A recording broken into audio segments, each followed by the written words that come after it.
ثانیہ ولعنان الثناء الیہ ثانیہ وعلی افضل رسلہ محمد وآلہ واصحابہ مصلیہ وفی حلبۃ الصلوات مجلیہ ومصلیہ اما بعد فاعوذ باللہ من الشیطان الرجیم بسم اللہ الرحمن الرحیم اولئک کتب فی قلوبہم الایمان وقال النبی الامی العربی الہاشمی المکی المدنی الصادق المصدوق الامین صلی اللہ علیہ وآلہ وسلم اللہم علم معاویۃ الکتاب والحساب وقہ العذاب وقال علیہ السلام فی مقام آخر اول جیش من امتی یغزون البحر فقد اوجبوا او کما قال علیہ السلام ان اللہ وملائکتہ یصلون علی النبی یا ایہا الذین آمنوا صلوا علیہ وسلموا تسلیما باواز بلند درود پاک پڑھ لیں۔ اللہم صلی علی محمد وعلی آل محمد کما صلیت علی ابراہیم وعلی آل ابراہیم انک حمید مجید اللہم بارک علی محمد وعلی آل محمد کما بارکت علی ابراہیم وعلی آل ابراہیم انک حمید مجید اللہم صلی علی روح سیدنا محمد فی الارواح اللہم صلی علی جسد سیدنا محمد فی الاجساد اللہم صلی علی قبر سیدنا محمد فی القبور اللہم صلی علی روضۃ سیدنا محمد فی الریاض اللہم صلی علی اصحاب سیدنا محمد فی الاصحاب۔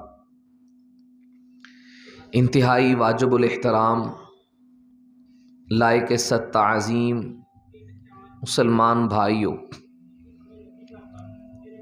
تقریباً عرصہ 2 سال سے مولانا آگے تشریف لیں، جزاک اللہ آگے آپ ادھر آ جائیں، حضرت آگے آ جائیں، آپ دلہے ہیں ہمارے یہاں، کوئی نہیں، میں اوپر بیٹھ کے بھی شرمسار ہو رہا ہوں، ہمارے اکابری نیچے بیٹھے ہیں، پر یہ ایک مجبوری ہے، کسی ایک نو تو اتنے بہنا پیندا ہے، لوگ کرسی کے لیے لڑتے ہیں، مولوی کرسی پہ بیٹھنے کو تیار نہیں۔ اللہ تعالیٰ ایسے ہی رکھے ہم سب۔ ہمارے اس پورے علاقہ میں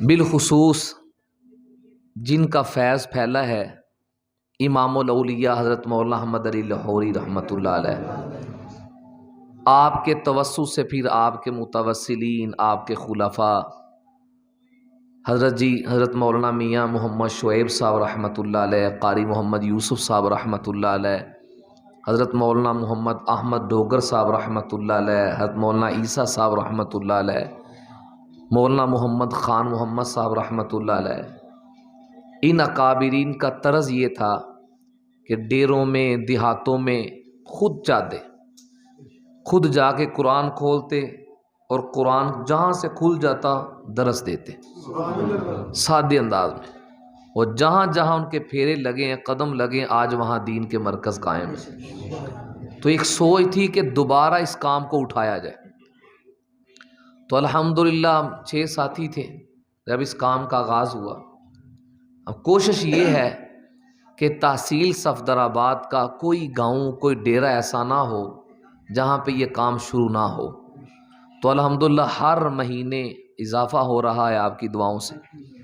تو میری بہت کوشش تھی کہ صفدرآباد کی ساری مساجد میں کام شروع ہو۔ 2 مسجدیں تو ہو گئی تھیں، تو رفتہ رفتہ اب آگے مفتی صاحب سے رابطہ ہوا، قاری سمیع اللہ صاحب سے ہوا، میں نے کہا آغاز کریں۔ ہوتا یہ ہے کہ علماء کرام کی جماعت ہے، الحمدللہ ہر ساتھی کی کوشش ہوتی ہے کہ وہ اپنی مسجد میں محدود نہ ہوں، ان کا پورے علاقے میں تعارف، پہلے وہ اپنے علاقے میں کام کر رہے ہیں، وہ دوسرے علاقوں میں جائیں، ان کا تعارف ہو اور اشاعت کا مزید کام پھیلے۔ اپنی مدد اپنے تحت، کوئی خرچہ نہیں لیتے، صرف ہمارا مطالبہ یہ ہوتا ہے کہ مقامی ساتھی اپنے نمازیوں کو، اہل محلہ کو جمع کریں اور ہماری بات سنیں۔ تو الحمدللہ اسی سلسلے میں آج کا درس قرآن ہوا۔ میں شکر گزار ہوں حضرت مولانا قاری سمیع اللہ صاحب کا کہ انہوں نے لاج رکھی اور یہ کام یہاں بھی شروع ہوا۔ تو انہوں نے فرمایا اگر ادھر رکھنا ہے تو پھر پہلے نمبر پہ تو آپ پہ ہی ہونا ہے۔ تو میں نے کہا ٹھیک ہے جی، ہم حاضر ہیں، کوئی بات نہیں۔ تو الحمدللہ اب یہ سلسلہ ہے، آئندہ بھی 2 ماہ یا 3 ماہ کے بعد جب بھی آپ حضرات کو اطلاع دی جائے گی درس قرآن کے حوالے سے، تو آپ سے گزارش ہے ضرور تشریف لایا کریں۔ آج کا انہوں نے ہمارا عنوان طے کیا ہے کاتب وحی۔ یہ عنوان بہت خوبصورت ہے، بہت کچھ کہنے کو دل ہے، وقت ہے بہت تھوڑا، لیکن تھوڑے وقت میں کچھ ضروری بنیادی باتیں آپ کے گوش گزار کرنی ہیں۔ اللہ تعالیٰ ہمیں سمجھ کر عمل کی توفیق نصیب فرمائے۔ حضرت امیر معاویہ رضی اللہ تعالیٰ عنہ جتنے جرنیل اور عظیم لیڈر صحابی ہیں، اتنے ہی اس دور میں آپ مظلوم صحابی ہیں۔ ظلم یہ ہے کہ ان گناہگار کانوں سے خود سنا، رافضی تو ہے ہی ہے، دشمن تو ہے ہی ہے، غیر تو ہے ہی ہے، تبرعی تو ہے ہی ہے، اپنے علماء بھی اہل سنت سے تعلق رکھنے والے ممبر پہ حضرت معاویہ کا ذکر کرنے سے ہچکچاتے ہیں، کہتے جی وہ تو ایک تاریخی شخصیت اور ایک اختلافی شخصیت ہے۔ معاذ اللہ۔ میں آپ کی زندگی کے چند پہلو آپ کے سامنے رکھنا چاہوں گا۔ سب سے پہلا کہ رسول اللہ صلی اللہ علیہ وآلہ وسلم کے ساتھ آپ کا رشتہ کیا ہے، آپ کے گھرانے کے ساتھ آپ کا تعلق کیا ہے۔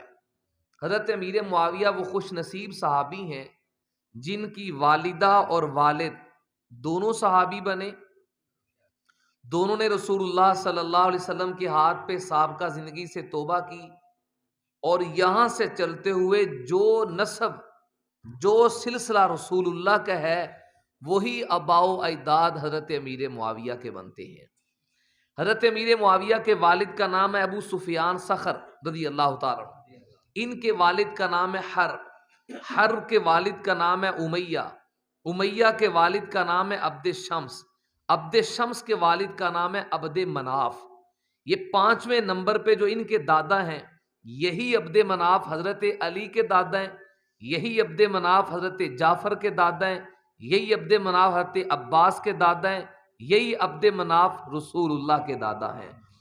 آپ کا نام ہے محمد، بول دے رہا کنجوسی نہیں کریں، صلی اللہ علیہ وآلہ وسلم۔ الحمدللہ کبھی بھی ہمارے ذہن میں نہیں، اللہ تعالیٰ نہ لائے، ہم بڑوں کا سبق یہ ہے کہ سامنے 2 بندے بیٹھے ہیں کہ چوکھے بندے بیٹھے ہیں، زیادہ ہو تو تقریر زیادہ کرنی ہے، تھوڑے ہو تو تھوڑی کرنی ہے، سامنے تھوڑے بھی ہوں بات ایک کے لیے کرنی ہے، وہ راضی ہو جائے، تو اس لیے آپ بڑی توجہ سے بیٹھے۔ میں یہی سمجھ رہا ہوں جیسے دوسرا بیان ہوتا ہے، رسول اللہ صلی اللہ علیہ وسلم کے والد کا نام ہے عبداللہ، آپ کے والد کا نام عبد المطلب، آپ کے والد کا نام ہاشم، اور ہاشم کے والد کا نام عبد مناف ہے۔ جو رسول اللہ کے دادا وہی حضرت امیر معاویہ کے دادا۔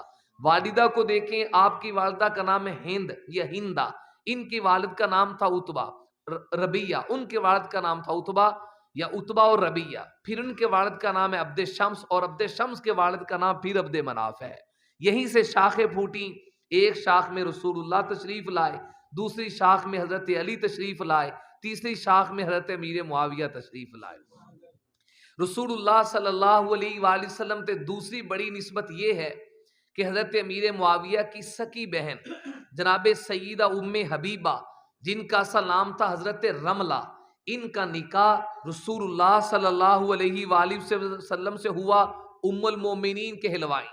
تو ام المومنین کی نسبت سے آپ چونکہ امت کی ماں ہیں، ماں کے بھائی کو ماموں کہا جاتا ہے، اس نسبت سے آپ پورے مومنوں کے ماموں ہیں۔ جو مومن ہوگا وہ ماں کی نسبت سے احترام ضرور کرے گا، اب جو احترام ہی نہ کرے اسے اپنے نسب پہ شک کرنا چاہیے۔ تیسری بڑی نسبت یہ ہے کہ جیسے رسول اللہ کے سالے ایسے اللہ کے نبی صلی اللہ علیہ وآلہ وسلم کے ہم زلف اور سانڈو بنتے ہیں۔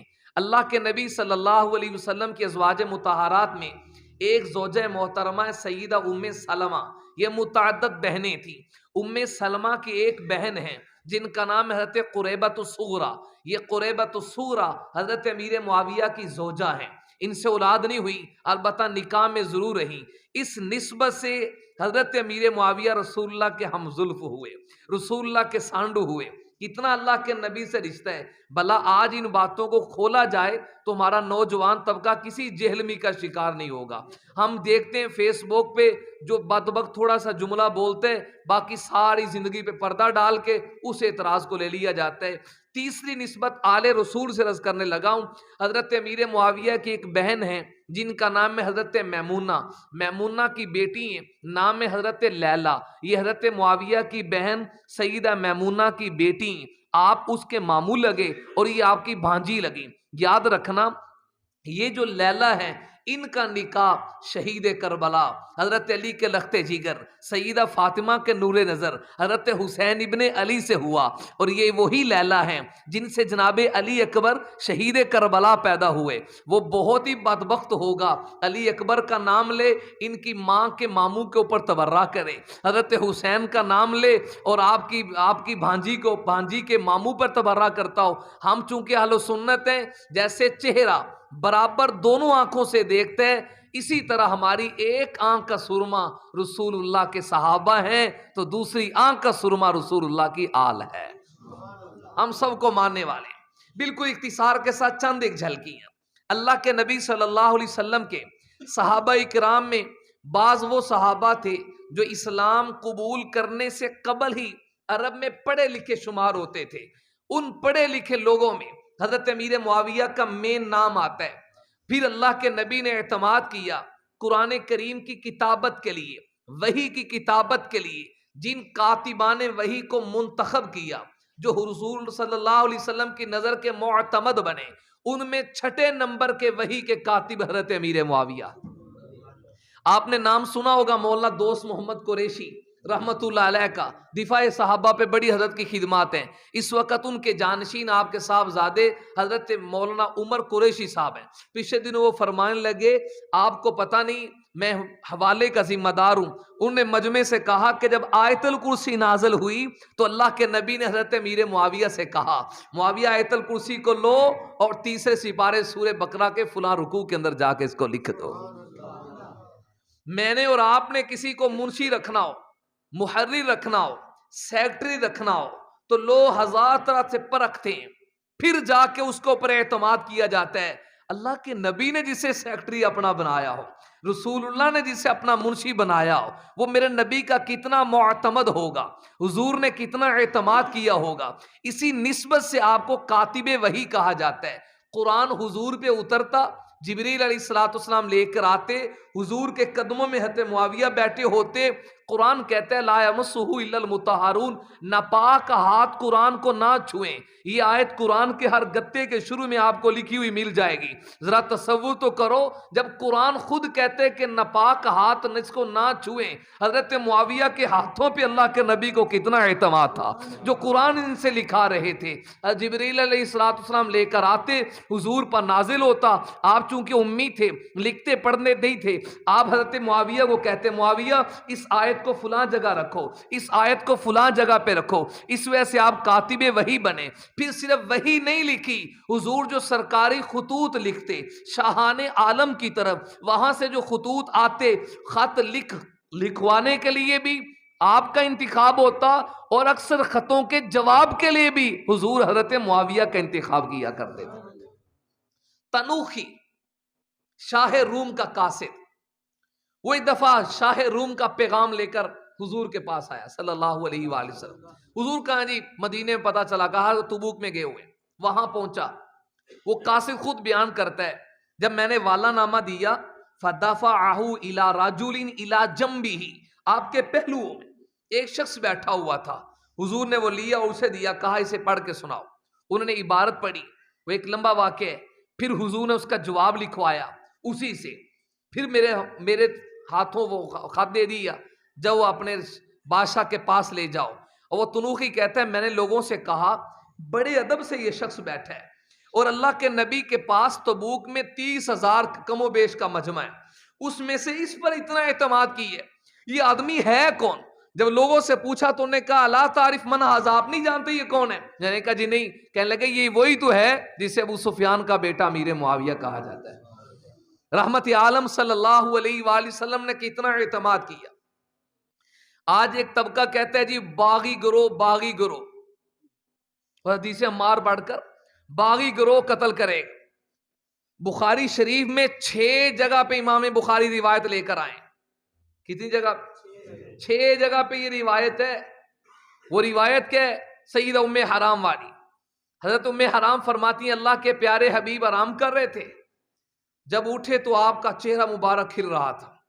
حضور کیا ہوا؟ فرمایا اول جیش من امتی یغدون البحر، اللہ نے مجھے یہ منظر دکھایا ہے کہ میری امت کا پہلا لشکر جو بر نہیں بحر میں سفر کرے گا، خشکی نہیں تری میں جائے گا، اور سمندر کے جزیروں تک پہنچ کر میرے کلمے کو بلند کرے گا، وہاں جا کر بھی حضور کے دین کو پہنچائے گا.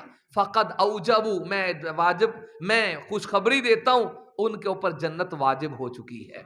حضور دعا کر دو میں بھی ہو جاؤں. حضور نے دعا کر دی آپ بھی اس میں ہوں گی. علماء کرام سے پوچھیے، اسلامی تاریخ اٹھائیے، جو حضور نے کہا اولو جیش سب سے پہلا لشکر، تو وہ کون تھا جو سب سے پہلا لشکر سمندر میں لے کے گیا تھا؟ اس کا مصداق بنتے ہی حضرت امیر معاویہ ہیں، اور ہے ہی کوئی نہیں. آپ چونکہ 1 نہیں 2 نہیں کم و بیش 45 سال تک گورنر ہیں، اور 45 سال پہ پردہ ڈال کے صفین کے چند دنوں کو لے کے پوری زندگی کو چھپا دیا جاتا ہے. اور وہ لوگ چھپاتے ہیں جنہوں نے حضرت حسین کے ساتھ بھی یوں کیا. حضرت حسین ابن علی رضی اللہ تعالیٰ 4 ہجری میں پیدا ہوتے ہیں، اور جا کے 60 ہجری میں آپ کا شہادت ہوئی ہے. کم و بیش 57 سال آپ کی زندگی ہوتی ہے. جب بھی وہ شروع کرتے ہیں، شروع والی زندگی، ولادت ہوئی، گھٹی دی، چند مشہور واقعات، چھلانگ لگا کے 60 ہجری کربلا میں درمیان کے حسین غائب ہو جاتے ہیں. درمیان میں بیان نہیں کیا جاتا کہ دور صدیقی میں حسین کیسے تھے، دور فاروقی میں کیسے تھے، دور عثمانی میں کیسے تھے، دور علوی میں کیسے تھے، پھر 19-20 سالہ حضرت معاویہ کے دور میں حسین کیسے تھے، اسے بیان نہیں کیا جاتا. وہ حضرت حسین کے ساتھ زیادتی کرتے ہیں، وہی زیادتی حضرت امیر معاویہ کے ساتھ ہوتی ہے. آپ کی 45 سالہ گورنری پہ پردہ ڈال کے درمیان کے چند واقعات وہ بھی غلط لے کر پوری زندگی کو داغدار کرنے کی کوشش کی جاتی ہے. حضرت نبی کریم صلی اللہ علیہ وآلہ وسلم کی پیشین گوئی میں پہلا لشکر حضرت معاویہ لے کر گئے. آپ نے پہلے حضرت عمر سے اجازت مانگی، چونکہ حضرت عمر نے اعتماد کر کے آپ کو شام کا گورنر بنایا. کہا حضرت دل کرتا ہے کہ سمندر کے اندر بحری بیڑا بنا کے سمندر کے جزیروں کو تک بھی پہنچیں. حضرت فاروق اعظم نے کسی حکمت کے تحت اجازت نہیں دی. پھر حضرت عثمان کا دور آیا، حضرت معاویہ نے پھر اجازت مانگی، تو حضرت عثمان غنی نے کچھ شرائط کے ساتھ اجازت دی. اتنا بڑا جہاز ہونا چاہیے، اتنے دنوں تک تیار ہونا چاہیے، فلاں فلاں ہوگا. ان کی شرائط پورے ہونے سے کئی دن قبل 1700 بحری جہازوں کے اوپر مشتمل آپ نے اتنا بڑا بحری بیڑا بنا دیا. اور اس وقت جدید مشینری کا دور نہیں تھا، ہاتھوں سے درختوں کو کاٹا جاتا تھا، پھٹوں کو جوڑا جاتا تھا. اس دور میں آپ کی حکمت عملی سمجھ آتی، آپ کی دانائی اور زیر کی سمجھ آتی کہ حضرت امیر معاویہ کس قابل تقلید، قابل رشک شخصیت ہے. یوں ہی تو حضرت عمر نے انتخاب نہیں کیا، اس لیے کہ عمر کوئی عام تھوڑے ہیں. اللہ کے پیارے حبیب صلی اللہ علیہ وآلہ وسلم فرما چکے ہیں ان اللہ جعل الحق علی لسان عمر و قلبی. عمر کی زبان اور دل پہ جب بھی آتا ہے ہمیشہ حق آتا ہے، یہ غلط نہیں ہو سکتے. حضرت امیر معاویہ نے جو لشکر تیار کیا وہاں پہنچے، پاپائے روم کانپا. مسلمان اتنی قوت میں آ گئے، بحری بیڑا بنا کے سمندروں میں آ گئے. اس کی ہوا کو حواس باختہ کیا، غبارے کی ہوا کو نکالا. میں آپ سے ایک سوال کرنے لگا ہوں جو نکتے کی بات ہے. حدیث پیغمبر کی روشنی میں یہ سارا لشکر جنتی ہوا کہ نہیں؟ بولو بھائی. فقط اوجب الجنہ، جنت واجب ہو گئی. اور امیر معاویہ کون ہے؟ وہ کارکن بن کر اس لشکر میں شامل نہیں ہوئے. یہی تو نکتے کی بات سمجھنے والی. جس کے لشکر کے کارکن پہ جنت واجب ہو گئی ہو، ارے پگلے اس سپہ سالار کا حال کیا ہوگا. جو اس لشکر کا جرنیل بن کے گیا اس کا حال کیا ہوگا، جو اس لشکر کا کمانڈر بن کے گیا اس کا حال کیا ہوگا. اس کو کھولا جائے. وہ جی باغی باغی، اللہ کے نبی کی حدیث نہیں سمجھ آ رہی. یہ بھی تو امام بخاری نقل کر رہے ہیں. حضرت امیر معاویہ رسول اللہ صلی اللہ علیہ وسلم کے ساتھ سفر میں تھے، سواری پہ بیٹھے ہوئے، آگے حضور تھے، پیچھے تھے معاویہ. دوران سفر حضور نے فرمایا ما یلینی من کا، آپ کے جسم کا کون سا حصہ میرے ساتھ ملا ہوا ہے؟ ملا تو ہوا تھا، لیکن آپ کی عظمت کو اجاگر کرنے کے لیے حضور میرا پیٹ، میرا سینہ آپ کی پشت کے ساتھ ملا ہوا ہے. میں اسے یوں تعبیر کرتا ہوں، کیا کہنے امیر معاویہ آپ کے. جو آدمی پیچھے بیٹھا ہوتا ہے نا، اس کا سینہ ہوتا ہے، آگے والے کے کندھوں کے درمیان کا حصہ ہوتا ہے. اور آپ کو تو پتہ ہے حضور کے دونوں کندھوں کے درمیان مہر نبوت تھی، مہر نبوت تھی. اور وہ مہر نبوت جو اللہ کی تجلیات کا مرکز ہے، اللہ کی رحمتوں کا مرکز ہے، انوارات کا مرکز ہے. آپ نے سینہ لگایا اور کس شوق سے لگایا ہوگا، اور سینے کے اندر انوارات نبوت کو کتنا جذب کیا ہوگا، کتنا جذب کیا ہوگا. آج بدبخت کہتے ہیں جی حضور نے بددعا دی تھی معاویہ تیرا پیٹ کبھی نہ بھرے. وہ حقیقت میں ظالم اصلی حدیث کو چھپاتا ہے. اس موقع پہ حضور نے کہا اللہ جس کا سینہ ملا ہوا ہے اللہم املأہ علما و حلما، اے اللہ اس کے سینے کو حلم سے بھر دے، علم سے بھر دے، جنہیں دعائے نبوت مل رہی ہے. اور حضور علیہ الصلوۃ والسلام کی زبان سے نکلنے والا جملہ غلط یہ نہیں غلط ہو سکتا. یہ سند ہے حضرت معاویہ کے لیے. ایک موقع پہ حضور علیہ الصلوۃ والسلام نے فرمایا اللہم علمہ الکتاب، علمہ الکتاب، اے اللہ انہیں کتاب کا علم دے، ومکن لہ فی البلاد، اور انہیں شہروں کی حکومت عطا کر. شہروں کی، چلو درمیان میں بات آ گئی تھوڑے ذوق دی. آج کل ووٹوں کا مسئلہ چل رہا ہے نا، تو اس حدیث سے ایک اشارہ ملتا ہے. بھی میرے ذہن میں آئی جملہ، دونوں جملوں میں ربط دیکھیں.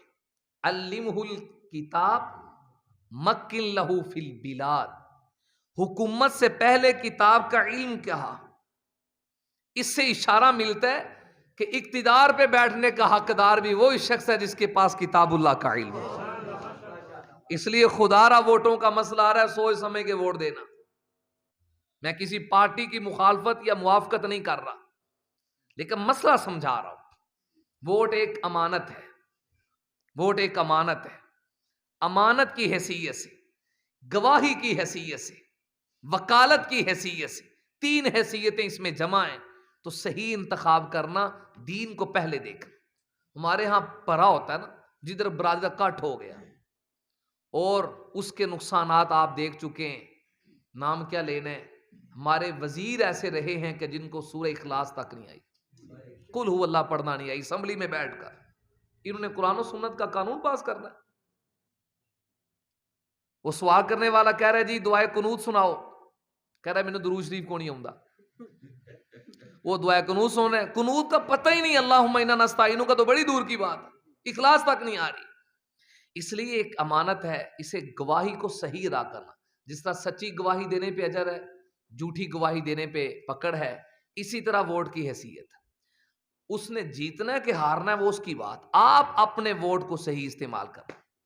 تو خیر اللہ کے نبی صلی اللہ علیہ وآلہ وسلم نے دعا دی ہے امیر معاویہ کو، اللہ انہیں کتاب کا علم دے اور انہیں شہروں کی حکومت دے.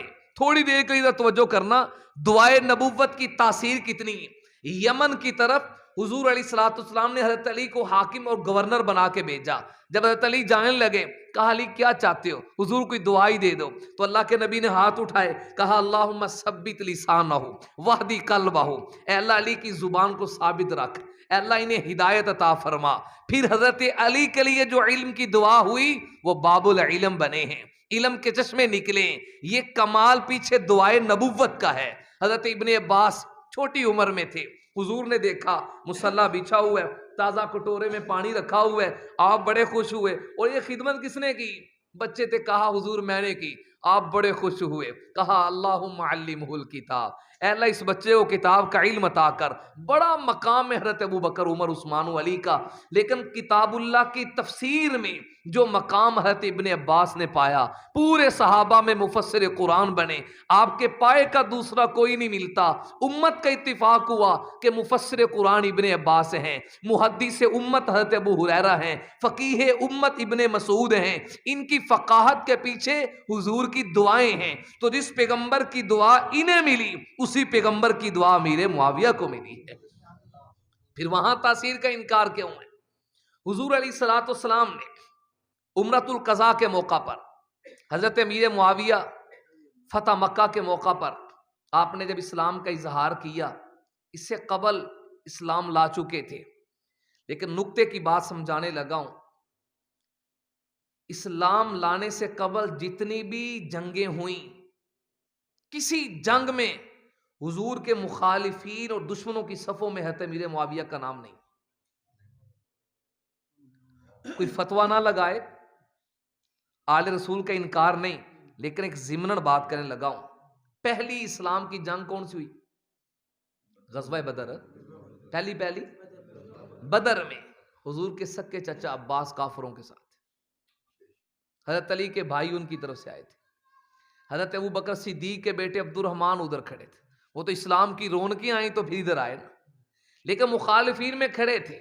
اعتراض نہیں کر رہا، اسلام کی دولت سے تو علی اسلام یہدی ما کان قبلا، جب کلمہ پڑھا تو سارے اعمال پیچھے والے تو ختم، اللہ نے معاف کر دیے.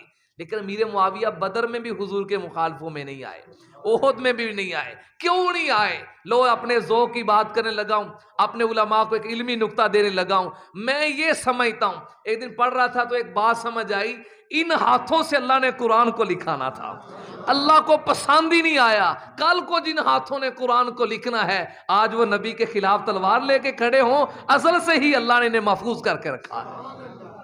اس کو بیان کرو. امیر معاویہ کون ہے؟ سیدنا امیر معاویہ وہ عظیم صحابی ہیں، رسول اللہ کی 4 نشانیاں جن کے پاس تھیں. کتنی؟ یاد رکھیے.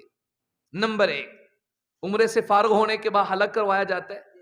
یہ بھی بخاری شریف میں حضرت ابن عباس راوی ہیں، فرماتے ہیں قصرت عن شعر رسول اللہ صلی اللہ علیہ وآلہ وسلم بمشقص، کینچی نما کسی چیز سے میں نے حضور کے بالوں کو کاٹا. وہ جو ہے حضور کے، کس نے کاٹا؟ بولیں بھائی. حضرت امیر معاویہ نے حضور کے بالوں کاٹا، اور کاٹ کے ایک بال بھی نیچے نہیں پھینکا، سارے سنبھال کے رکھ لی. کتنا مقدروں والا ہے. وَقَلَّمَ أَظْفَارَهُ، پھر حضور کے ناخنوں کو تراشا، وہاں بھی کوئی تراشا نیچے نہیں پھینکا، انہیں بھی سنبھال کے رکھا. حضرت ابو ہریرہ نے کہا یار آج میں بیمار ہوں، معاویہ وضو تم کروا دو. حضور کو کہا ہے تو بڑی سعادت والی گل ہے. برتن میں پانی لیا، حضور کو وضو کروا رہے. دوران وضو رفع راسہ مرتن او مرتین، حضور خوش ہو کے ایک وری کے 2 وری حضرت معاویہ نو دیکھا نہیں کرتے. یہ چہرہ کس کو دیکھ رہا ہے؟ کون سا چہرہ کسے دیکھ رہا ہے؟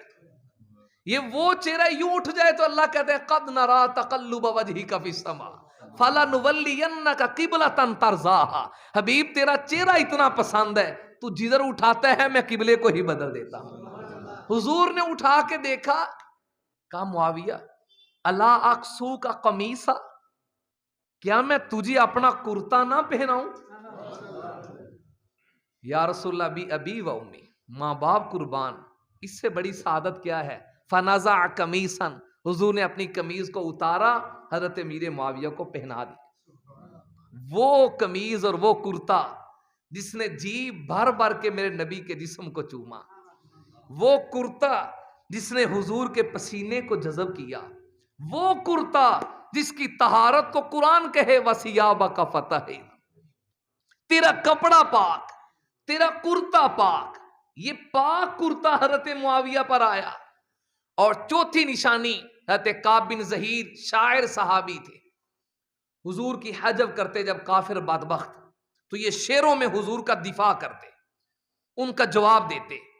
حضور ایک دفعہ خوش ہوئے تو آپ نے اپنی کملی، چادر، زائد کپڑا جو اسفار میں سفروں میں حضور کے ساتھ ہوتا، کبھی اوپر لے لیتے، کبھی نیچے بچھا لیتے، کبھی کندھے پہ رکھتے، حضرت کعب کو ہدیہ میں دے دیا۔ حضرت معاویہ کو پتہ چلا تو وہاں سے سفر کر کے وہاں پہنچے، حضرت کعب سے بات ہوئی، کرتے کرتے 10,000 درہم میں بات طے ہوئی۔ پھر حضرت کعب کہنے لگے اگر تو نبی کا صحابی ہے تو میں بھی صحابی ہوں، میرا دل نہیں کرتا میں نبی کی نشانی دوں۔ حضرت معاویہ واپس آ گئے، نہیں دی انہوں نے۔ حضرت کعب کا انتقال ہوا، آپ کو پتا چلا تو دوبارہ پھر سفر کیا، دوبارہ پھر سفر کیا۔ اسی تسی کوئی شے لینی ہوئے تو پتہ نہیں کنے وظیفے پڑھ دینا جی، اللہ سنے انج ہو جائے، کم ہو جائے۔ حضرت معاویہ پتہ نہیں کت دید سے گئے ہوں گے، کس طرف سے گئے ہوں گے۔ وہاں پہنچے، ان کے بیٹوں سے بات کی، کرتے کرتے 20,000 درہم طے ہوئے، 20,000 آپ نے دیے، اور رسول اللہ کی کسا چادر مبارک بھی لے کر آگے۔ موقعوں پہ ان کو پہنا کرتے تھے، عید کے خطبوں پہ ان قمیض کو، چادروں کو پہنا کرتے تھے۔ علامہ ابن کثیر رحمہ اللہ تعالیٰ فرماتے ہیں فلما حضرتہ الوفات، جب آپ کی وفات کا وقت آیا، اوصی لبنیہ، آپ نے اپنے بچوں کو وصیت کی کہ جب مجھے تم کفن پہنانے لگو، کفن کی چادر بعد میں ڈالنا، میرے آقا کو کرتا پہلے پہنا دینا۔ یہ میرے نبی کے بال مبارک، یہ میرے نبی کے تراشے مبارک، فجعلوہا فی فمی وعینی ومنخری وعنفی، بازوں کو میرے کانوں میں رکھ دینا، میرے ناک میں رکھ دینا، میری سجدے کی جگہ پہ رکھ دینا، میرے ہونٹوں میں ڈال دینا، میری آنکھوں میں ڈال دینا۔ حضرت خیریت سے ہے؟ کہا تمہیں کیا پتہ یہ بال کس کے ہیں، یہ ناخن کس کے ہیں؟ میرے نبی کی یہ نشانیاں، 3 نشانیاں، کسائے مبارک یا قمیض مبارک، دونوں میں سے ایک کا ذکر آتا ہے جو آپ نے لی۔ البتہ ایک چیز پھر بعد میں چلتی رہی، وہ باقی خلفاء اسے تبرک کے لیے پہنتے رہے۔ آپ کی وصیت کے مطابق سن 61 ہجری میں دمشق میں آپ کا انتقال ہوا، عمل کیا گیا۔ حضور کی یہ نشانیاں اپنے اوپر لے کے سوئے پڑے، آج بھی ان میں ہے، قیامت میں بھی ان کے اندر اٹھائے جائیں گے۔ بریک لگا کے ایک سوال آپ سے پوچھنا چاہتا ہوں۔ حضور علیہ الصلوۃ والسلام نے ایک موقع پہ کرتا لیا، کپڑا لیا، چادر لی، جسے ردائے تطہیر کہتے ہیں، وہ بڑی ردا یاد ہے، تو ہم تو اسے مانتے ہیں، میرا نبی پاک ہے، نبی کی چادر بھی بولے، اس پاک چادر کے نیچے آپ نے حضرت علی کو لیا، حضرت حسن کو لیا، حضرت حسین کو لیا، جناب سیدہ فاطمہ الزہرا کو لیا رضوان اللہ تعالی علیہم اجمعین، اور پھر حضور نے دعا کی اللہم ہؤلاء اہل بیتی، اے اللہ یہ میرے اہل بیت ہیں، فاذھب عنہم الرجس وطہرھم تطہیرا۔ ہمارا عقیدہ یہ ہے نبی پاک ہیں، اور اس پاک چادر کے نیچے آنے والے حضرت علی، حضرت حسن، حضرت حسین، حضرت فاطمہ۔ لیکن سوال یہ کرنے لگا ہوں، کیا یہ چادر ہمیشہ ہمیشہ رہی یا اٹھ گئی؟ بولے جی، کچھ دیر کے لیے آئی پھر ختم ہو گئی، لیکن جو کچھ دیر کے لیے بھی آئی، اس چادر میں طہارت ہی اتنی تھی، چاہے تھوڑی دیر کے لیے آئی، طہارت ہی اتنی تھی، جن پہ آئی وہ پاک ہو گئے۔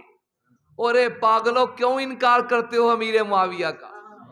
جس پیغمبر کی چادر ادھر آئی، ناخن بھی تو اسی پیغمبر کے ہے نا، مال بھی تو اسی پیغمبر کے ہے نا، کرتا بھی تو اسی پیغمبر کا ہے، اور تھوڑی دیر کے لیے نہیں، 61 ہجری سے لے کے پڑے آج تک سوئے ہوئے، قیامت تک اسی طرح رہیں گے۔ اب دوسری روایت سے ایک نقطہ نکالنے لگا ہوں، حضور نے ایک موقع پہ فرمایا تحشرون کما تموتون، جس حالت میں موت آئے گی اسی طرح اٹھائے جاؤ گے۔ دوسری روایت میں یوں آتا ہے شہید جب اللہ کی بارگاہ میں پیش ہوگا، یہ اپنی قبر سے اٹھے گا تو خون نچڑتا ہوگا، اس حالت میں جائے گا، کیونکہ اسی طرح سویا تھا، اسی طرح اس کو اٹھایا جائے گا۔ اللہ کے نبی کے ان 2 فرمانوں کو سامنے رکھ کر مجھے بات یہ سمجھ آئی، اگر کوئی قرات کے شعبہ کا قاری فوت ہوگا تو قیامت کو اٹھے گا قاری قرات کے لباس میں، حافظ اٹھے گا حفظ کے لباس میں، مفسر اٹھے گا تفسیر کے لباس میں، محدث اٹھے گا حدیث کے لباس میں۔ جب باری امیر معاویہ کہے گی تو حضور کے لباس میں اٹھایا جائے گا۔ اس کا انکار کیوں کرتے ہو؟ ان فضائل کو لاؤ۔ تو خیر، چونکہ درس ہے، بات لمبی بہت نہ ہو جائے، میں دوسری طرف تھوڑا دیر آنے لگا ہوں، تھوڑی دیر کے لیے آپ کی توجہ چاہوں گا۔ حضرت امیر معاویہ کا زمانہ گزرا، بہت کامیاب زمانہ گزرا، آپ ہی کی گورنری کا زمانہ تھا، جس وقت چین سے لے کر پرتگال تک 64,65,000 مربع میل پر آدھی دنیا سے زیادہ کا حصہ بنتا ہے. آپ نے اسلام کا پرچم بلند کیا. یہ افغانستان کا قابل و کندھار آپ کے زمانہ میں فتح ہوا. یہاں تک آپ کی فوجیں آئیں. سندھ، درہ خیبر، یہاں تک آپ کی فوجیں آئیں. آج بھی سندھ کے اندر صحابہ مصطفیٰ آرام کر رہے ہیں. حضرت معاویہ کی فوج کے بھیجے ہوئے وہ تشکیل کیے ہوئے افراد تھے. آپ ہی کا زمانہ تھا جب قسطنطنیہ کو فتح کیا گیا، اور اس وقت حضرت ابو ایوب انصاری رضی اللہ تعالی میزبان رسول اللہ وہ بھی اس غزوہ میں شریک تھے. دوران سفر حضرت ابو ایوب انصاری بیمار ہوئے. بیماری کی شدت بڑھ گئی حتیٰ کہ موت سامنے آ گئی. تو امیر لشکر نے پوچھا کچھ حاجت ہے تو بتاؤ. کہا کوئی خواہش نہیں، ایک خواہش ہے، جب دنیا سے چلا جاؤں تو مجھے غسل دینا، کفن دینا، اور جب تک تم قسطنطنیہ میں نہ پہنچو تب تک میری میت کو بھی اپنے صلاۃ چلاتے رہنا. اللہ کو قیامت کو کہوں گا اللہ جب زندہ تھا میرا جسم بھی چلتا رہا، مرنے کے بعد میری میت بھی چلتی رہی، وہاں جا کے مجھے دفن کرنا. یہ حضرت معاویہ ہی کا زمانہ تھا. آپ ہی کے زمانہ میں اسے فتح کیا گیا. جب وہاں دامن میں آپ کی قبر بنی، آپ کو دفنایا گیا. صبح ہوئی. مولانا محمد نافع رحمہ اللہ تعالی نے کئی حوالوں سے اس واقعے کو لکھا. صبح جب ہوئی تو وہاں کے رومی کفار وہ آئے، کہنے لگے آج رات دفن کسے کیا تم نے؟ کہا خیریت سے ہے. کہا جی کون ہے؟ کہا حضور کے صحابی. کیا کوئی تعارف ہے؟ کہا یہ میزبان رسول ہے. جب حضور مدینہ میں آئے تو ہر صحابی کا دل تھا حضور ساڈے گھر آؤ، ساڈے گھر آؤ، ہر کے انتظار میں تھا. آپ نے کہا خلی سبیلہا، میری اونٹنے کا راستہ چھوڑ دو. فَإِنَّمَا هِيَ مَعْمُورَةٌ مِّنَ اللَّهِ، یہ اللہ کی طرف سے معمور ہے. جس کے گھر کے سامنے بیٹھ جائے گی اس کا مقدر. حضرت ابو ایوب انصاری کے گھر کے سامنے جا کے آپ کی اونٹنی بیٹھ گئی. وہ جلدی سے سامان لے کر اپنے گھر میں لے کر آئے، اور اس کو محبت کی انتہا یہ تھی. حضور سے کہا آقا آپ اوپر جائیں، میں نیچے رہتا ہوں، مجھ سے یہ برداشت نہیں ہوگا آپ نیچے اور میں اوپر جا کے آرام کر لوں. کہا نہیں اس میں آپ کو تکلیف ہوگی، مجھے تو صاحب نے ملنے ہیں، کوئی آئے گا جائے گا تو آپ سے گزر کے جانے میں تکلیف ہوگی، میں نیچے رہتا ہوں. روایات میں آتا ہے ابو ایوب انصاری رضی اللہ تعالیٰ آپ کی بیوی ایک کونے میں رات گزارا کرتے تھے، کونے میں. اور ایک دفعہ پانی گرا، ایک لحاف تھا جس میں میاں بیوی سوتے تھے، اس لحاف کو اتارا اور پانی کو جذب کرتے رہے، کہیں پانی ٹپک کر حضور کے چہرے پہ نہ گر جائے. سردیوں کی ٹھنڈی راتوں میں اپنے لحاف کو قربان کر دیا. یہ ابو ایوب انصاری ہیں. کافر کہنے لگے آج رات ہم نے عجیب منظر دیکھا جو اس سے پہلے نہیں دیکھا. دیکھا کیا ہے؟ کہنے لگے اس مزاج سے ایک نور نکلتا تھا تو آسمان کو جاتا تھا، وہاں سے آتا یہاں آتا. ہمارے وجدان نے یہ فیصلہ کیا ہے، یہ نور بتاتا ہے یہ جس دین پہ نکلے ہیں وہ سچا دین ہے، وہ سچی کتاب ہے. جلدی کرو، جس پیغمبر کا کلمہ پڑھتے ہو ہمیں بھی اس کا کلمہ پڑھاؤ. یہ حضرت امیر معاویہ ہی کا زمانہ تھا جس وقت حضرت عقبہ بن نافع حضرت امیر معاویہ کی فوج کے گورنر، آپ کی فوج کے چیف کمانڈر، یہ افریقہ کے ان جنگلات تک پہنچے. لوگوں نے کہا اس سے آگے نہیں جا سکتا کوئی انسان، آگے آبادی کا تصور نہیں. آج تک کوئی زندہ انسان وہاں جا کے واپس نہیں آیا، آگے نہ جائیے. حضرت عقبہ بن نافع نے 18 وفی روایت 12 کے قریب اصحاب کو ساتھ لیا. اس جنگل کے اوپر ایک چبوترا تھا، ٹیلا، اس پہ کھڑے ہوئے اور اللہ سے دعا کی اللہ اپنی مرضی سے نہیں آئے، تیرے نبی کے دین کو پہنچانے کے لیے آئے ہیں.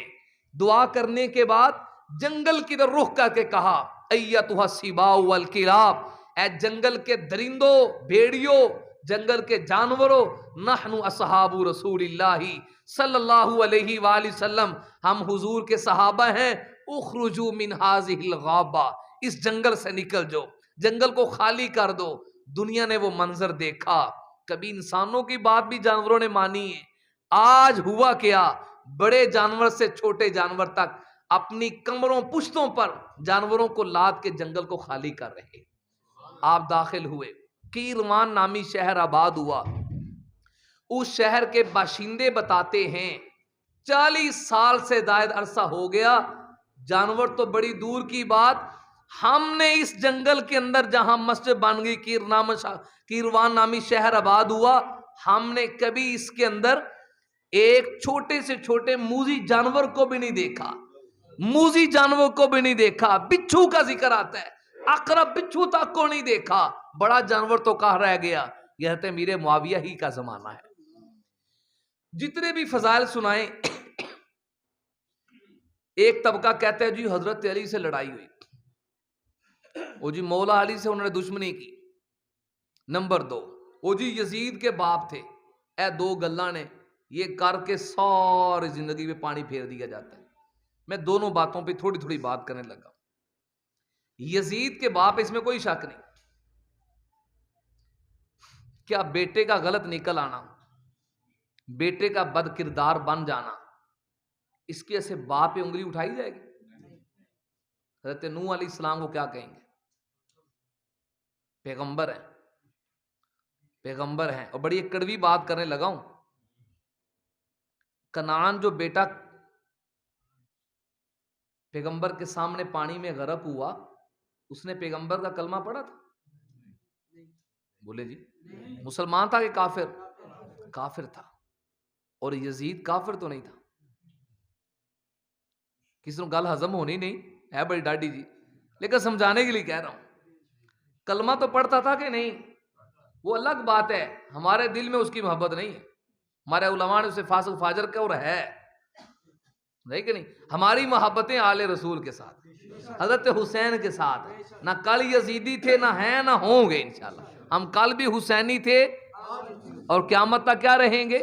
حسینی۔ جس نے آل رسول کو تڑپایا ہو ہمارا اسے تعلق نہیں، لیکن یہ مطلب نہیں کہ یزید کا نام لے کے چلتے چلتے تو معاویہ تک پہنچا جائے، یہ غلط ہے۔ اس کی بد کرداری اس کے ساتھ، یزید کی حیثیت معاویہ پہ تبرہ نہ کیا جائے، جیسے بیٹے کی حیثیت نوح علیہ السلام پہ تبرہ نہیں کیا جا سکتا۔ رہ گئی حضرت علی کی بات، ایک رائے کا اختلاف تھا بس، کوئی کفر اسلام کی جنگ نہیں تھی، ایک رائے کا اختلاف تھا۔ وہ رائے کیا تھی؟ سیاسی اختلاف ہو گیا۔ حضرت عثمان غنی جب شہید ہوئے، حضرت امیر معاویہ چونکہ چچا زاد بھائی تھے، حضرت عثمان غنی کا بیٹا حضرت معاویہ کے پاس گیا اور اس نے قصاص کا مطالبہ کیا، اور جو قاتل تھے وہ جلدی جلدی حضرت علی کی صفوں میں چھپ گئے اپنا سیاسی دفاع کرنے کے لیے، تاکہ ہمارا پول نہ کھلے، پتہ نہ چلے۔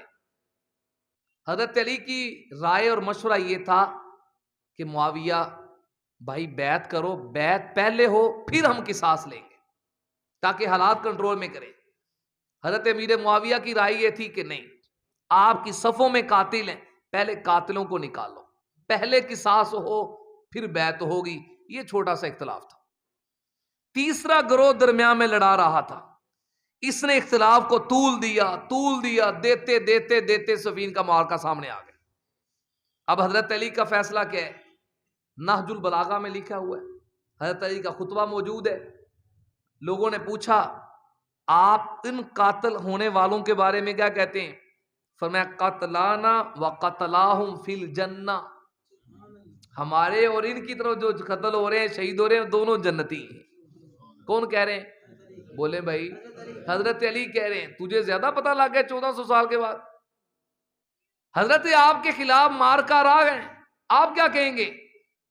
فرمایا ان ربنا واحد ونبینا واحد ودعوتنا فی الاسلام واحد ہم اخواننا، میرا اور معاویہ کا رب ایک ہے، میرا اور معاویہ کا نبی ایک ہے، ہمارا اور معاویہ کے لشکر کی دعوت فی الاسلام ایک ہے، ہم اخواننا، وہ مشرک اور منافق نہیں ہے، وہ ہمارے بھائی ہیں، وہ ہمارے کون کہہ رہے ہیں؟ اور آج تو آپ تو برا کر رہے ہیں۔ ان کے سامنے حضور صلی اللہ علیہ وسلم کے فرامین نہیں تھے، وہ نہیں سمجھتے تھے۔ اور ادھر حضرت معاویہ کا پیار دیکھو، علامہ ابن کثیر نے نقل کیا این جنگ کے دوران جو قرآن نے صحابہ کی صفت بیان کی نا، رحماء بینہم، آپس میں شیر و شکر تھے، ہاں اشداء والکفار، کافروں کے بارے میں بڑے، روم کے بادشاہ نے فوجیں قریب کی، حضرت معاویہ کو پیغام بھیجا، ہمیں پتہ چلا علی آپ سے لڑ رہے ہیں تو میں فوج لے کر آؤں، کمنگ لے کر آیا ہوں، اشارہ کرو۔ اگر کفر اسلام کی جنگ ہوتی، اگر عناد کا مسئلہ ہوتا، اجتہادی مسئلہ نہ ہوتا، تو معاویہ کے لیے موقع بڑا غنیمت کا تھا، کہتے ٹھیک ہے جی، پلہ بھاری ہو گیا نا، سپر پاور ساتھ مل گئی. لیکن حضرت معاویہ کا جواب سنیں، لفظ بلفظ وہاں سے پڑھنے لگا ہوں. یا لعینو، بعض نے کہا یا کلب الروم، اے روم کے کتے، لئن لم تنتہی وترجع الی بلادک، خبردار اگر تو واپس نہ لوٹا، اگر باز نہ آیا، علی کے خلاف اگر قدم پیشی کی تو سب سے پہلے میں اپنے بھائی سے صلح کروں گا اور ان کے قدموں میں بیٹھ کے تیرے خلاف جو تیر پھینکے گا ابو سفیان کا بیٹا امیر معاویہ ہوگا. ادھر سے بھی محبت، ادھر سے بھی محبت. پھر آخری بات، سب سے زیادہ جو بیٹے سمجھتے ہیں 1400 سال کے بعد کسی کو نہیں سمجھ آئے. سکے بیٹوں کا عمل کیا ہے؟ حضرت حسن ابن علی نے صلح کی، ٹھیک ہے نہیں، اور حضور کا فرمان پورا ہوا. اور یہ ہونا تھا، بظاہر جنگ ہونی تھی. قرآن کہتا ہے وَإِن طَائِفَتَانِ مِنَ الْمُؤْمِنِينَ اقْتَتَلُوا، توجہ ہے، پوری توجہ کرنا. اگر مومنوں کی دو جماعتوں میں قتال ہو جائے، اقتتلوا، یہ نہیں کہا کہ رائے کا اختلاف ہوگا. آپ ماشاءاللہ واقف ہیں عربی سے، رائے کا اختلاف نہیں، اقتتلوا، دونوں میں کیا ہوگا؟ بولو بھائی، قتال ہوگا. فاصلحوا، پھر صلح کرواؤ. اب اس کی کل 3 ہی صورتیں بن سکتی ہیں. نمبر 1، پہلی صورت یہ تھی کہ حضور کی زندگی میں ایسا ہوتا، اللہ کے نبی صلی اللہ علیہ وآلہ وسلم موجود ہوتے اور آپ کی زندگی میں آپ کے شاگرد اور آپ کے صحاب آپس میں لڑتے. یہ صورت ممکن، صورت بن سکتی ہے عقلاً، لیکن اللہ نے یہ نہیں بننے دی. اس لیے کہ اگر یہ صورت پیش آتی تو کافروں کو انگلی اٹھانے کا موقع مل جاتا. وہ کہتے کیسی تربیت کی ہے استاد نے، جس کے سامنے اس کے شاگرد لڑ رہے. تو نبی کی تربیت پہ حرف آتا، اللہ نے یہ نہیں صورت بننے دی. دوسری صورت یہ تھی کہ حضور بھی نہ ہو، آپ کے صحاب کے بارے میں بھی نہ ہو، تابعین کی لڑائی ہو ایسی. تو اب پھر اسلام پہ حرف آتا کہ اسلام کیسا مذہب ہے جو صلح اور امن کے لیے تو نمونہ دیتا ہے. جنگ کے لیے اسلام نے کوئی نمونہ نہیں دیا کہ جب مسلمانوں کی 2 جماعتیں لڑیں تو پھر کرنا کیا ہے. پیچھے کوئی نمونہ ہی نہیں تھا، نہ تو نبی کے دور میں ایسا واقعہ ہوا، نہ صحابہ کے دور میں ہوا. یہ صورت بھی پیش نہیں آنے دی. کیوں؟ اس لیے کہ اب بھی اسلام پہ حرف آتا تھا. اب ایک ہی صورت تھی، حضور کے صحابہ کی آپس میں جنگ ہوتی تاکہ امت کو نمونہ ملتا اور نبی دنیا میں موجود نہ ہوتے، تاکہ نبی کی تربیت پہ حرف نہ آتا، اور اللہ نے کروا دی. تو یہ جنگ نہیں ہوئی، میں یہ کہتا ہوں یہ امت کے لیے رحمت بنی تاکہ نمونہ مل جائے کرنا کیا ہے. اور نمونہ حضرت علی اور حضرت معاویہ نے بھائی بھائی بن کے دیا. خبردار تم اگر انگلی اٹھاؤ ہمارا آپس کا مسئلہ ہے، تو کون ہوتا ہے حل کرنے والا؟ تبھی حضرت معاویہ نے یہ جواب دیا. لہذا جب قرآن کہتا ہے تو ایسا ہونا ممکن تھا. نمبر 2، ایسا ہونا ہی تھا کیونکہ حضور پیشین گوئی دے چکے تھے. حضرت حسن کو اپنے گودی میں بٹھا کے کہا تھا ابنی ھذا سید، یہ میرا بیٹا سردار ہوگا. لعل اللہ ان یصلح بہ بین فئتین عظیمتین من المسلمین، یہ مسلمانوں کی 2 جماعتوں میں صلح کروائے. حضور نے حضرت حسن کے لیے کہا نا، مسلمانوں کی کون سی 2 جماعتیں؟ مسلمانوں کی 2 جماعتیں. جو باغی کہتے ہیں ان بدبختوں کو ہو یہ حدیث پڑھو، مسلمانوں کی 2 جماعتوں میں صلح کروائے گا. اب پوری دنیا سے سوال ہے حضرت حسن نے اپنی زندگی میں کن 2 جماعتوں میں صلح کروائی؟ وہ یہی تھی، ایک حضرت امیر معاویہ کی جماعت اور ایک حضرت علی کی جماعت. تو قرآن کی روشنی میں بھی من المؤمنین، دونوں جماعتیں مومن ہوں گی. حدیث کی روشنی میں بھی دونوں جماعتیں مومن ہوں گی. قرآن کہہ رہا ہے، حدیث کہہ رہا ہے. پھر ہمیں کسی جیل میں کسی بات کو سننے کی کوئی گنجائش نہیں. ردی کی ٹوکری میں جائے. وہ تاریخ مانتے ہیں جو ہاتھ جوڑ کے صحابہ کے پیچھے آئے، اور جو تاریخ صحابہ کے بارے میں سوء ظن پیدا کرے، بدگمانی پیدا کرے، اس کو پاؤں کی ٹھوکر پہ رکھتے ہیں. ہم وہ مانتے ہیں جو قرآن کہتا ہے یا حضور کا فرمان کہتا ہے صلی اللہ علیہ وآلہ وسلم. حضرت حسن نے صلح کی کہ نہیں؟ بولو اور یاد رکھو ووٹوں کا دین ہے. میں ایک جملہ کہنے لگا ہوں, اللہ کی قسم مولانا یہ حضرت حسن کا ہی حوصلہ ہے, اقتدار پہ ہوتے ہوئے سارا اقتدار دے دی. یار آج کوئی کون سا رہ کے کرسی نہیں چھوڑتا, کیوں نہ ایسے کرتے. گھر کی تربیت ہوئی تھی, بیٹے فاطمہ کے تھے, خون علی کا تھا, نبوت کا خون تھا ان میں. اتنا بڑا حوصلہ دنیا میں اس کی مثال نہیں ملتی. ایک شخص اپنے اقتدار میں ہو 6 مہینے کے بعد شرائط طے کر کے سارا اقتدار دوسرے کو دے کے جبہ پہنا کے کہے منبر حضرت علی کا, کرسی حضرت علی کی, مسجد حضرت علی کی, شہر حضرت علی کا. حضرت حسن نے معاویہ کو بلایا, منبر پہ بٹھایا, خود نیچے بیٹھے اور کہا معاویہ بھائی, چچا جی اگر خلافت ہماری تھی تب بھی دے دی, اگر آپ کی تھی تب بھی آپ کو مل گئی, آؤ آپس کی خانہ جنگی ختم کریں. اس سال کو عام الاجتماع کہا گیا, کٹ والا سال گیا. پھر جو اسلام کی فتوحات ہوئیں یہی وجہ ہے کہ دشمن کو سب سے زیادہ تکلیف دور معاویہ سے ہے, سب سے زیادہ تکلیف اس سے ہے. حضرت حسن نے جب صلح کی نا, رافضیوں کی اپنی کتابوں میں لکھا ہے, بدبختوں نے حضرت حسن کے نیچے سے مسلح کھینچا, آپ کی سواری کو تیر لگائے, اور آپ کے بارے میں جو زہر کی سازشیں ہوئی وہ یہاں سے ہوئی. حضرت حسن دل برداشتہ ہوئے, اس موقع پہ جملہ کہا واللہ, حضرت حسن کا جملہ ہے واللہ اللہ کی قسم, ان معاویہ خیر من ہؤلاء یزعمون انہم لی شیعہ, اللہ کی قسم میرے لیے معاویہ ان سے کہیں بہتر ہے جو مجھے یہ کہتے ہیں کہ ہم تیرا گروہ ہیں. شیعہ کا معنی گروہ, ہم تیرا گروہ ہیں, میرے لیے معاویہ ان سے بہتر ہے. حضرت حسن نے بیعت کی, حضرت حسین سے کہا قم, اٹھو آپ بھی, فبائی آپ بھی بیعت کرو. اب رجال کشی کا جملہ پڑھنے لگا ہوں. جب دونوں شہزادوں نے بیعت کر لی, حضرت قیس نیچے بیٹھے ہوئے, یہ ایک چیف تھے, کمانڈر تھے حضرت علی کے, سفیر میں ساتھ ساتھ تھے. کبھی باتیں ہوتی نا زبان سے, کبھی اکھاں نہ گلاں ہوندی نا. اب رجال کشی میں لکھا ہوا ہے فلتفت قیس الی الحسین, حضرت قیس نے حضرت حسین نو ویکھیا سی, یہ کی کردے پے ہو, جنگ نہیں ہوئی. حضرت حسین نے کہا قم یا قیس, اوے قیس اٹھو, فبایع علی یدی معاویہ فانہ امامی, او قیس اٹھو بیعت کرو, میں حسین کہتا ہوں کہ معاویہ میرا بھی امام ہے. ان کو کیوں چھپاتے ہو؟ اب مجھے آپ انصاف سے بتائیں, سکے بیٹے تو بیعت کریں, یزید کے ہاتھ پہ دیے ہاتھ حضرت حسین نے؟ بولو بھائی, کیونکہ حق نہیں سمجھا, کٹ گئے ہیں, بیعت یزید نہیں کی. ادھر کی ہے کہ نہیں؟ بولو بھائی, تو کیا سمجھ کے کی ہے؟ آج تیرا اور میرا کسی تھوڑا سا اختلاف ہو جائے ساری زندگی اسی مرنا جینا مکا دینے ہیں. تو شہزادوں کو نہیں پتا تھا ممبروں پہ گالی نکالتے؟ کس نے تمہیں کہہ دیا؟ حضرت سعد کی روایت پیش کی جاتی ہے, سب کی روایت ہے سعد سے منوی, اور سب کا معنی گالی نہیں.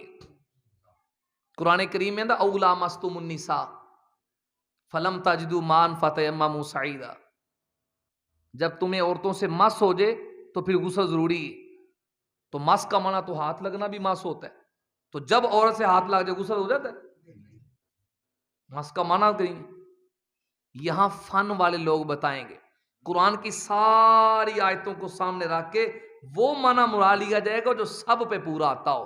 اس سے مراد خاص معاملہ ہے جو حقوق, جسے وظیفہ زوجیت کہا جاتا ہے, جو میاں اور بیوی کے جمع والے معاملات ہیں, وہاں ہو گیا تو پھر کہا غسل ضروری. احتمال اور معنوں کا بھی وہ لیں گے جس کے اوپر روایت منطبق ہو. ایسے سب کا معنی یہ تھا رائے کا اختلاف کرنا, کسی کی رائے کو غلط کہنا, اپنی رائے کو صحیح کہنا. اور ایسا تھا, حضرت معاویہ کہہ رہے تھے بھی حضرت علی کی رائے یہ تھی کہ پہلے بیعت پھر قصاص, حضرت معاویہ کہتے نہیں میری رائے چلے گی کہ پہلے قصاص. تو یہ رائے کا اختلاف تھا, اس میں کیا ہے. حضرت سعد بن ابی وقاص اس واقعے کے بعد 1 مہینہ حضرت معاویہ کے پاس اعتکاف کرتے, جو اس روایت کے راوی ہے نا, جو سب والی روایت ہے, اس روایت کے راوی حضرت سعد 1 مہینہ حضرت معاویہ کے پاس قیام کرتے ہیں. ہر سال جاتے آتے وظائف وصول کرتے. اور آگے سنو، حضرت ابن عباس کون؟ آل رسول کے خاندان سے ہیں. شیعہ نظریے کے مطابق ابن عباس سارا کا سارا علی کے علم کے وارث ہیں، اور علی کا سارا علم رسول اللہ کے علم سے ہے. رسول اللہ کا سارا علم اللہ کے علم سے ہے. حد اوسط گرائیں، صغرا کبرا ملائیں تو مطلب بنے گا حضرت ابن عباس اللہ کے علم کے وارث ہیں. ابن عباس فرماتے ہیں امیر معاویہ، میں حوالے کا ذمہ دار ہوں، امیر معاویہ ہمارے پاس 20 سال تک گورنر رہے، ہمارے اوپر حکمران رہے، نہ ممبروں پہ ہمیں برا بلا کہا، نہ فرش زمین پہ ہمیں برا بلا کہا، ہماری صلہ رامی کا پورا لحاظ رکھا اور ہمارے حقوق میں کسی طرح کی کوتاہی نہیں کی. ابن عباس کہہ رہے ہیں. اب میں مرزے کی بات لوں یا ابن عباس کی؟ بولو بھائی. صاحب البیت ادرا بما فیہ، گھر والا جو گھر کو جانتا ہے باہر والا نہیں جانتا. ہمیں تو گھر والوں کی گواہی ہے، گھر والے بتا رہے ہیں کہ سکی ماں کے بیٹوں میں اتنا پیار نہیں جو صحابہ اور اہل بیت میں پیار تھا. حضرت امیر معاویہ رضی اللہ تعالیٰ نے جب صلح کی، حضرت حسن نے شرائط طے کی. آخری لاسٹ بات زیادہ ہو رہی، شرطیں طے کی نا حضرت حسن نے. ان شرطوں میں ایک شرط یہ تھی، معاویہ اس شرط پہ بیعت کرتا ہوں کہ آپ ابو بکر عمر کے طریقے پہ چلیں گے، اس شرط پہ بیعت کرتا ہوں وہی طریقہ اپنائیں گے جو صدیق و فاروق کا تھا. آل رسول کو پڑھو تو صحیح دوستو. اس لیے ہم نے درس قرآن کی مجلس شروع کی ہے. بہت سی باتیں وہ ہوتی ہیں جو جلسوں میں عام نہیں کی جا سکتی. نظریے کا دفاع ہو، عقیدے کا دفاع ہو، اور آپ کے سامنے الحمدللہ قرآن پڑھا ہے، یہ حدیث پڑھی ہے. اللہ تعالی ہمیں اسی پر عمل کرنے کی توفیق نصیب فرمائے اور رسول اللہ کے تمام صحابہ کا احترام کرنے، ان کے نقش قدم پہ چلنے کی توفیق عطا فرمائے. آپ سے بھی گزارش ہے جہاں جہاں آپ کی مساجد ہوں آپ ہمیں ضرور اطلاع فرمائیں. انشاءاللہ کسی پہ بوجھ نہیں، کوئی بوجھ نہیں. ہمارے ساتھی آئیں گے، درس قرآن دے کے چلے جائیں گے. اور کل ہی یہاں قریب کیا نام ہے، بوٹر مارکیٹ، بوٹر شادیال، یہاں کل پروگرام ہو رہا ہے، وہ بھی اسی عنوان پہ ہے، سیدنا علی اور سیدنا معاویہ رضی اللہ تعالیٰ کی آپس میں اخوت پر، مغرب کے نماز کے بعد. تو آپ سب ساتھی وہاں بھی تشریف لائیں گے، یہ قریب ہی ہے، آنا چاہیے. ایسے پروگراموں کو کامیاب کرنا چاہیے. سیاسی جلسوں میں تو لوگ ہزار روپیہ لے کے بندے خریدتے ہیں، یہاں 1000 کے لیے آنا، صحابہ کی عزت کے لیے آنا ہے. انشاءاللہ ایک ایک قدم آپ کا مبارک ہوگا.